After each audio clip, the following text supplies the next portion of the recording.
Hey guys, and welcome back to the channel. If you're new here, you're probably here for the bike. And if you're a regular, you're probably upset that I sold the Legacy GT quite a while ago.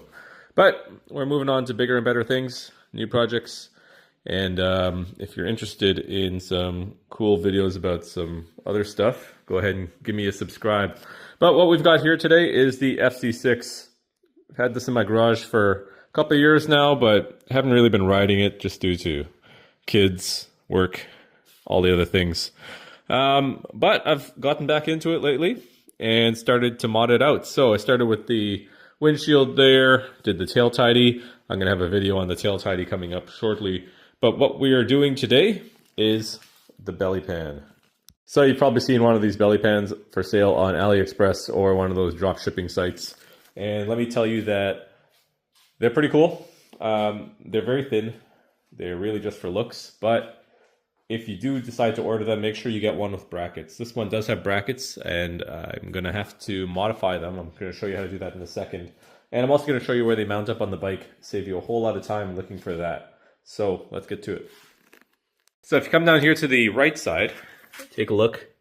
Right at the bottom, there is one bolt here and one bolt here. Those are the two we're going to be using.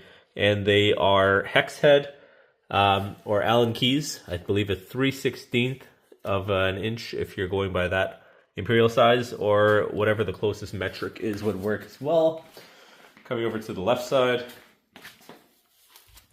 similar location we've got, let's see, right here and right there are the two bolts. These are the brackets. Now I spent some time trying to mock them up and realized that they don't fit as is. These Chinese products, you know, they need some adjustments sometimes. And this one is going to need a cut right there. I've drawn a black line where I'm going to cut. And here, we're going to need to cut out that chunk. So I'm going to grab my Dremel, get that cut, and then we'll throw these on the bike. Alright, so I went ahead and trimmed the brackets. This is the left side bracket. You can see I had to take off quite a bit more than I was expecting, and especially on the right side bracket as well. So you can go ahead and compare those to the previous image if you want to do that yourself, because you're going to have to. I tested them already. They do work. So I'm going to go ahead and throw them on. Now, it's a lot easier to put these brackets on first and then mount the shield afterwards. And that's what I'm going to do. Alright, so I just finished mounting everything up. And check it out.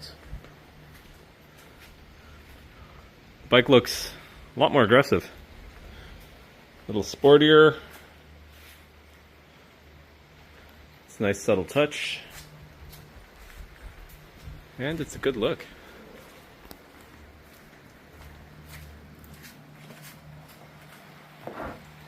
Overall, I'd say this piece is not the best quality, but it's ABS plastic. It's what it needs to be. The fitment, I had to massage a little bit. If you take a look here, I don't like how this is sticking out like this. I'd love if it was a little more flush like that, but you can see this hose here is getting in the way. So I don't know if any of the other ones really solved that issue, but something to be aware of. I think it still looks pretty good, and I'm happy with it, and I'm going to be keeping it. Alright, well, that is the install of the belly pan. Hope that worked for you guys, and subscribe. I'll see you on the next one. Thanks.